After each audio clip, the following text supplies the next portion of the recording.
जय हिंद दोस्तों। हमारा प्राचीन इतिहास का वो वीडियो जो मैं चैप्टर पढ़ा रहा हूँ।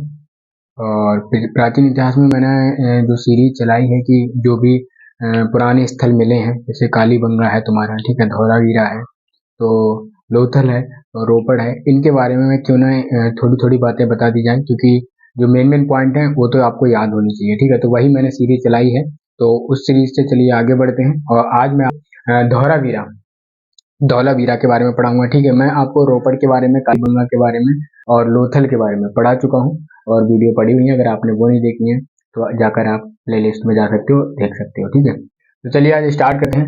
आज मैं पढ़ाऊंगा धौलावीरा। देखो क्या था कि इस सिंधु घाटी जो सभ्यता थी वहां पर हड़प्पा सभ्यता, सिंधु घाटी सभ्यता थी, वहां नगर नगर निकलते थे। जब खोजते गए तो निकलते गए। तो अंग्रेजों के टाइम में ही खोज करी, 1967 से लेकर 1968 में खोज करी थी जेपी जोशी ने। इनका नाम रविंद्र भी नाम कहीं कहीं पे दिया है। ठीक है, तो आपको याद रखना है। रविंद्र सिंह नाम मैंने भी कहीं पढ़ा है, तो वो भी आप ऐड करना करके दें तो फिर लगा लेना। ठीक है, तो जेपी सिंह और जोशी थे, उन्होंने बड़े जोश में धौलावीरा के नगर की खोज करी थी और इसको सफेद कुआं भी कहते हैं। ठीक है, सबसे मेन पॉइंट क्या है इसका? सबसे बड़ा मेन पॉइंट है कि इसको 3 भागों में बांटा गया था। ये 3 भागों में बटा हुआ था। पहले के क्या होते थे? पहले के 2 भागों में, पूर्वी पश्चिमी भागों में बटे हुए थे, जितने भी नगर मैंने आपको पढ़ाए हैं। और ये अकेला नगर है जो 3 भागों में पड़ा हुआ है। ठीक है, तो एग्जाम यहाँ से बहुत, ये क्वेश्चन बहुत पूछता है।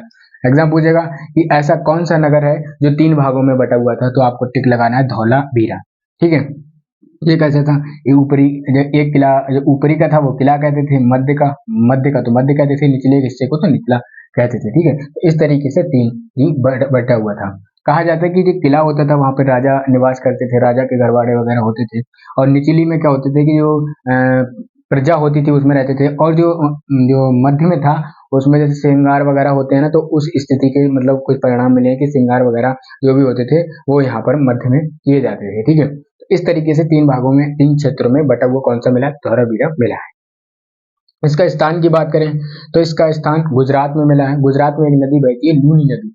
लूनी नदी के किनारे, और कच्छ का जिला, गुजरात का कौन सा जिला? गुजरात का कच्छ का जिला, लूनी नदी के किनारे ये धौलावीरा स्थित है। ठीक है, तो आपको याद रखना है।